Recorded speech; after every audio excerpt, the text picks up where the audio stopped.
What's good, guys? Welcome back to a brand new video.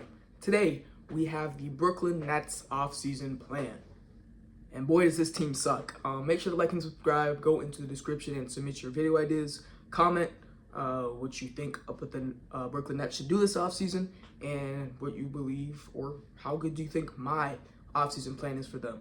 I think we should really just get right into it. I'm going to be making a trade in this one as well.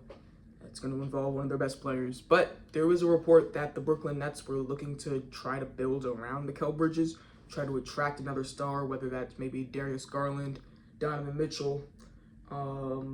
It's not too many guys I would want to go to Brooklyn, for being honest. But yeah, it's going to start with Mikal Bridges. We'll see what they do with him. And after that, it's the rest of the offseason. But yeah, make sure to like and subscribe, and let's get right into it. Now, before we get into the NBA drafts, I have a big trade, clearly.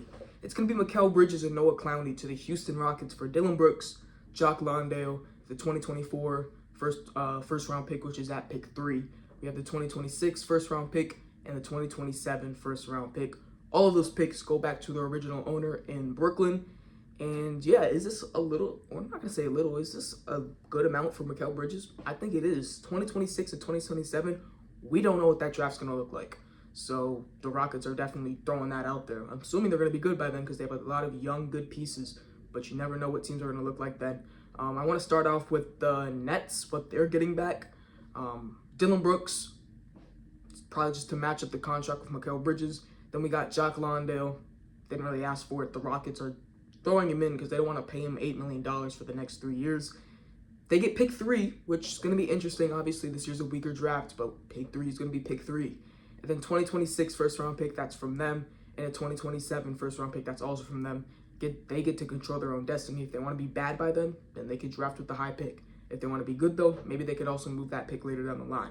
Now, for the Houston Rockets, they're going to get Mikal Bridges. That's the main part of the deal. And they get Noah Clowney. I think getting rid of Jock Landale, I know he has on not an amazing contract in 3 years, $8 million. And you have Steven Adams coming into the fold next year. But let's go ahead and bring a young big man into the fold as well, just to develop him. We'll see if he turns into something. If he doesn't, it's not a big deal. He was in a Mikal Bridges thrown-in trade. But I like to trade for both teams. Apparently, the Rockets are +4 wins, and the Nets are -4 wins. If that's the case, then that's the case. The Nets should enter the rebuild, and I think this is a great way to start it. As you can see, we're back on Fanspo for the NBA draft, or the mock drafts. The ESPN mock draft website doesn't allow you to trade with teams who don't have a pick in the draft. And the Nets currently don't have a pick in the draft. So we have to go to Fanspo. And here with the 3rd overall pick, we have the Brooklyn Nets. And they have a lot of places they could go. Obviously, we know there's no Mikal Bridges on this team anymore. And there's no Noah Clowney on this team anymore. I think the best way this team should go is really just best player available. If they lose Nick Claxton in free agency, let's go get a center. If they are not willing to buy in long-term to Cam Johnson, let's go get a forward. This team really just can pick whatever they want. And I think I'm not going to go with Topic because of his torn ACL, which is very big.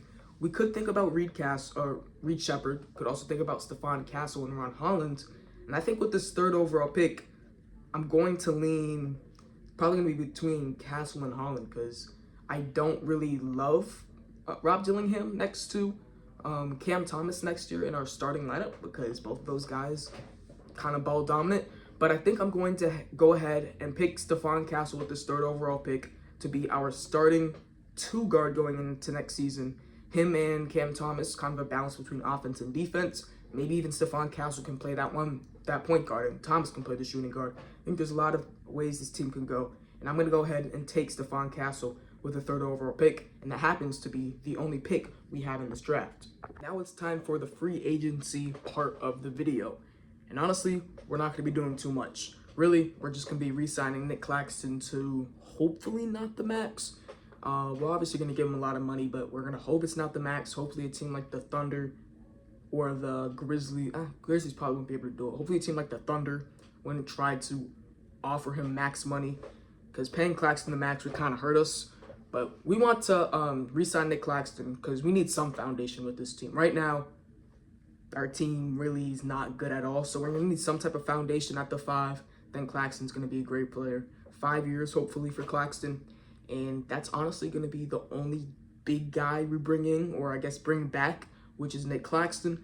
We're also going to re-sign Jacob Gilyard, two-way deal. Same thing with Jalen Martin. And then we're going to bring in Raekwon Gray, who was with this team a couple years ago, but we're bringing him back to be a backup forward. And really, that's all we're doing for free agency. It's not good for us. But our starting lineup, there's some youth. Maybe there's some hope. Who knows? Before our starting lineup, I'm going to be making this trade. We're going to be giving Dorian Finney-Smith to the Los Angeles Clippers for P.J. Tucker and a 2030 second round pick, but I'm also going to say a 2031 second round pick as well. I believe you're able to trade those picks. I'm not exactly sure why it doesn't come up on the website, but we're trading Dorian Finney-Smith for P.J. Tucker and two 2030s second round picks.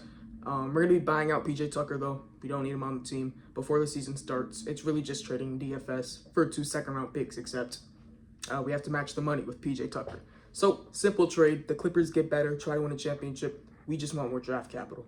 So here now is our depth chart for the 2025 season. After trading Mikal Bridges and Noah Clowney and Dorian Finney-Smith, this is what the depth chart is looking like.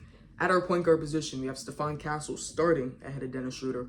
Then we have Dennis Schroeder, then Ben Simmons, question marks. I really don't know what's going on. Is he playing basketball still? Then, like I said, Jacob Gilyard on a two-way deal. At shooting guard, Cam Thomas, Derek Whitehead, Keon Johnson, I believe that is, Jalen Martin on a two-way deal. On the small forward, we have Dylan Brooks, Keita Bates-Diop, Jalen Wilson. At our power forward, we have Cam Johnson, Trenton Watford, and Raekwon Gray. And at the center position, we have Claxton, Day'Ron Sharpe, and Jock Landale. So that's the depth chart for next season for the Brooklyn Nets. Obviously, it's not great, but we got our picks back. We got 2 extra second rounders from the Clippers.